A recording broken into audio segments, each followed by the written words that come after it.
Църквата и вярващите днес честват празника, посветен на Свети Николай Чудотворец, сред хората известен като Николден.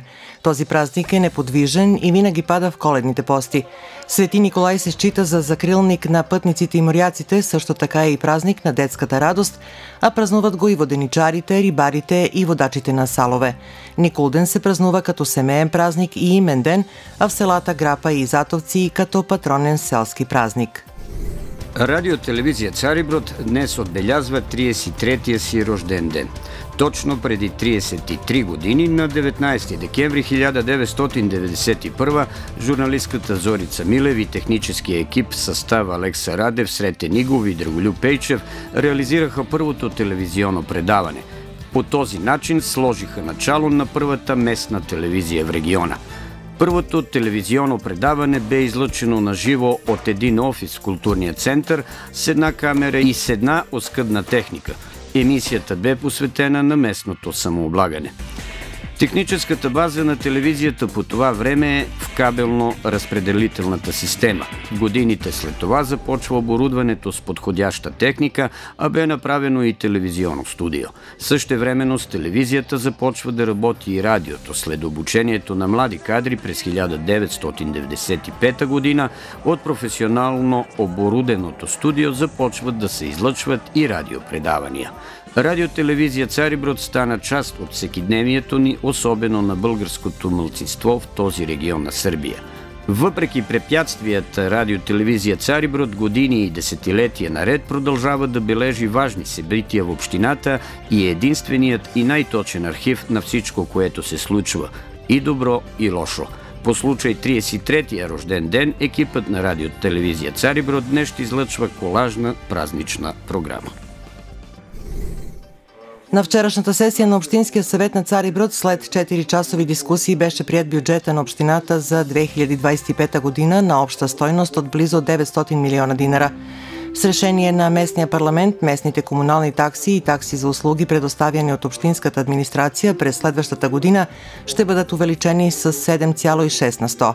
Бе прието и предложението за външен одит на окончателната сметка за 2024 година, както и отчет за изпълнението на бюджета за първите 9 месеца от тази година. Съветниците приеха и няколко решения, свързани с дейността на публичното предприятие Комуналец, както и предложението за изменение и допълнение на решението за създаване на културния център и предложение за решение за даване на съгласие на устава на ведомството. За директор на културния център за период от 4 години бе назначена Албена Милев, досегашен изпълняващ длъжността директор в центъра. Местният парламент разгледа и прие работните и финансови програми за 2025 година на институции и организации, ползващи бюджетни средства. Сесията продължи малко над 8 часа. Изплащането на редовните и временни обезщетения за месец ноември започна днес, както бе съобщено от Националната служба по заетостта. От днес посредством банката Пощенска спестовна каса се изплаща редовното парично обезщетение за безработни лица, докато изплащането на временната парична компенсация за лица, живеещи извън територията на Косово и Метохия, започва утре, 20 декември. Мандрата Стара планина и тази година е подготвила новогодишни подаръци за всички бебета, родени през годината, както и пакети за техните родители. На младите семейства, които тази година се здобиха с нови членове, подаръците ще бъдат раздадени в присъствието на дядо Коледа утре, 20 декември от 12 часа в залата на учебния център Спортния комплекс Парк. Основно музикално училище Доктор Драгутин Гостушки ще организира традиционен новогодишен концерт в понеделник, 23 декември. Концертът ще се проведе в залата на културния център и ще е с хуманитарен характер. Всички посетители ще имат възможност да дарят парична помощ на входа в залата, а събраните средства ще бъдат използвани за лечението на Никола Вацев. В концерта ще се изявят ученици от отделите по пиано, акордеон и цигулка. Началото на концерта е насрочено за 17 часа. По повод предстоящите празници, Народната библиотека Детко Петров в началото на месеца обяви литературен и художествен конкурс по темата «Новогодишна приказка». В конкурса могат да участват ученици от 1 до 8 клас на основното училище. Всички желаещи да участват в конкурса, творбите с личните си данни трябва да изпратят в библиотеката до 31 декември.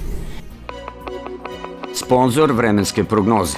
Грин Тепих Център. Ефикасно, бързо, квалитетно и безбедно. Radimo na teritoriji Dimitrovgrada, Pirota, Babušnice, Bele Palanke i Niša. Kontakt telefon 069 14 14 666.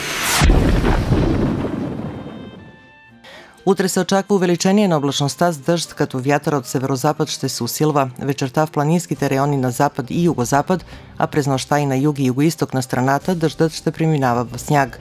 Минималните температури ще се движат между -2 и 4, максималните от 7 до 11 градуса. В Цариброд утре ще е променливо облачно, след обяд с увеличение на облачността. Вятърът ще е слаб, главно от посока изток.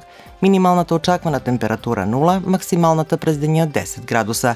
През нощта се очакват дъжд и мокър сняг. Спонзор временske prognoze. Green Tepih centar. Efikasno, brzo, kvalitetno i bezbedno. Radimo na teritoriji Dimitrovgrada, Pirota, Babušnice, Bele Palanke i Niša. Kontakt telefon 069 14 14 666.